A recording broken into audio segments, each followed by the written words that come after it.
2 लाख रुपए दिया होटल में बुला करके कि हमारी पार्टी का, आम आदमी पार्टी का कार्यकर्ता है, इसको फ़ोन आई कि तुम आ जाओ, तुमको पैसा देंगे और तुम्हें बीजेपी और कांग्रेस के लिए काम करना है। उन्होंने कहा, उन्होंने हमें इन्फॉर्म किया पार्टी को और उन्होंने बताया कि मैं ये गलत काम करना नहीं चाहता। तो हमने तय किया कि स्टिंग ऑपरेशन करते हैं। हमने सारा वीडियो रिकॉर्ड किया है और ये पैसा लेके कंप्लेन करने के लिए आपके पास आए। ठीक है, आप एक रिटन कंप्लेंट लिख करके दीजिए। वो तो ठीक है सर, फॉर्मल कंप्लेन दे देंगे, लेकिन दूसरी चीज़ है जिस होटल में ये सब हुआ उसका CCTV आप इमीडिएटली आप उसको करवाइए। करवाते हैं, आप एक रिटन कंप्लेंट लीजिए, करवाते हैं। ठीक है, चलो आप लोग बार वेट करिए। आओ मैं તને પૈસા આપી દઉં, તારે પાર્ટી બદલવાની અને ચૂંટણીમાં આવી રીતે આ ઉમેદવારને મત આપવાનો અને આ ઉમેદવારની વિરુદ્ધમાં કામ કરવાનું વધુ છે. આ ભાઈએ અમારી પાર્ટીમાં જાણ કરી કે ભાઈ આવો મને ફોન આવ્યો છે, પણ હું પૈસા લેવા માંગતો નથી, હું આવું કામ કરવા માંગતો નથી અને આપણે આવા લોકોને ખુલ્લા પાડવા જોઈએ જનતા સમક્ષ, સરકારી તંત્ર સમક્ષ, અને આવા લોકોને સજા થાય એના માટે આપણે કામ કરવું જોઈએ. એમનું નામ છે હરદેવભાઈ વિકમા. એટલે અમે એમને લઈ અને જ્યાં બોલાવ્યા ત્યાં ગયા, લાઈવ કેમેરા સાથે, કન્ટિન્યુઅસ રેકોર્ડિંગ સાથે. એ ભાઈના ખિસ્સા ચેક કર્યા કેમેરા સામે. પછી એ ભાઈ પોતાની ટોઈ પર બેઠા, પાછળની કારમાં હું બેઠો. ગયા, એ અંદર ગયા, ત્યાં કોઈ ડીલ થઈ, ચર્ચા થઈ, હેતુલક્ષી બધી વાતચીત થઈ, એના વિડીયો રેકોર્ડિંગ થયા. ડીલના ભાગરૂપે 2 લાખ રૂપિયા આપ્યા. એ લઈ અને અમે સીધા તમારી પાસે ફરિયાદ લખાવવા માટે આવ્યા છીએ. તમે આપી દો MCC પોઈન્ટ ઓફ વ્યૂ જે પણ હશે અમે તપાસ અમે તો લખાવવા માંગીએ છીએ, એટલે અમે જાણતા નથી કે આમાં શું હોય, એટલે તમે લખી લો, અમે જે લખાવીએ.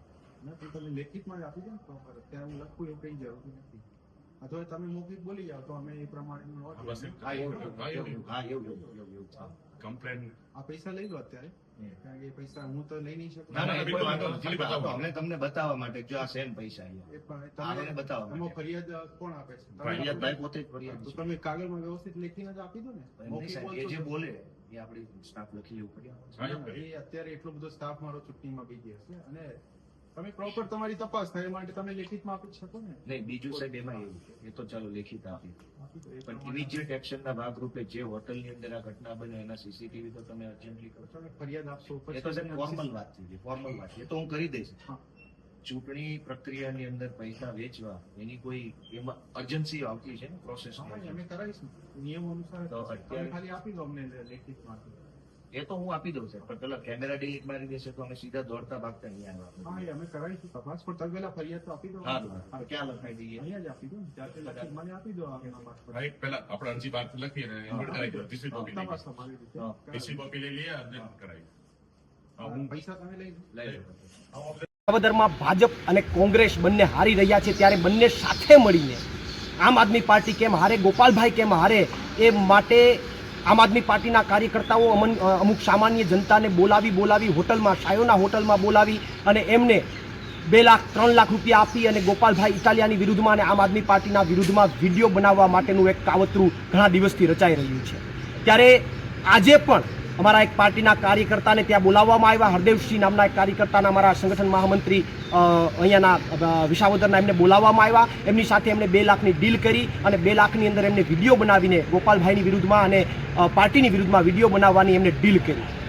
અમારા સંગઠન મહામંત્રીએ સાથે રહી અને ગોપાલભાઈ અને અમારા મનોજભાઈને તમામને સાથે રાખીને આખું સ્ટિંગ કર્યું અને સ્ટિંગ લઈને અમે તાત્કાલિક ધોરણે અત્યારે ગોપાલભાઈ, મનોજભાઈ, હું પોતે અને અમારા અન્ય તમામ નેતાઓ જે છે અહીંયા પ્રાંત કચેરીએ પહોંચ્યા છે. પ્રાંત કચેરીએ પ્રાંત અધિકારી અને આરઓ અધિકારીને તમામ પ્રૂફ સાથે અહીંયા લેખિતમાં ગોપાલભાઈ ફરિયાદ કરી રહ્યા છે. સાથે લલિત વસોયાએ એવું કીધું કે આ કોંગ્રેસ તો અમારી ગરીબ પાર્ટી છે, અમે ક્યાંથી પૈસા આપીએ? લલિતભાઈની વાતને આ માન્ય રાખીએ તો લલિતભાઈએ જે પૈસા આપ્યા અથવા ત્યાંથી જે પૈસા અપાણા કોંગ્રેસ દ્વારા એ આવ્યા ક્યાંથી? તો એ તો સીધો એનો મતલબ થાય છે કે તો બીજેપીએ આપ્યા હોય તો જ કોંગ્રેસના નેતાઓ આ પૈસા વેચી રહ્યા હોય. ત્યારે આ ઘટના ઉપરથી સમગ્ર વિસાવદરની જનતાએ હવે જાણી જવાની જરૂર છે કે કોંગ્રેસ બીજેપીના પૈસા લઈ અને વેચી રહ્યા છે અને વિસાવદરના ખેડૂતોના સ્વાભિમાન ઉપર ઘા કરી રહ્યા છે. ત્યારે કોઈ લોકોએ હવે કોંગ્રેસમાં મત બગાડવાની જરૂર નથી, કારણ કે કોંગ્રેસ વેચાઈ ગઈ છે. એટલે તમામ વિસાવદરની જનતાએ આમ આદમી પાર્ટી અને ગોપાલભાઈને મત આપી અને આજે જે અહીંયા અનીતિ થઈ રહી છે એનો જડબાતોડ જવાબ આપવાનો છે. પ્રવીણ રામ, પ્રદેશ ફ્રન્ટલ અધ્યક્ષ, આમ આદમી પાર્ટી.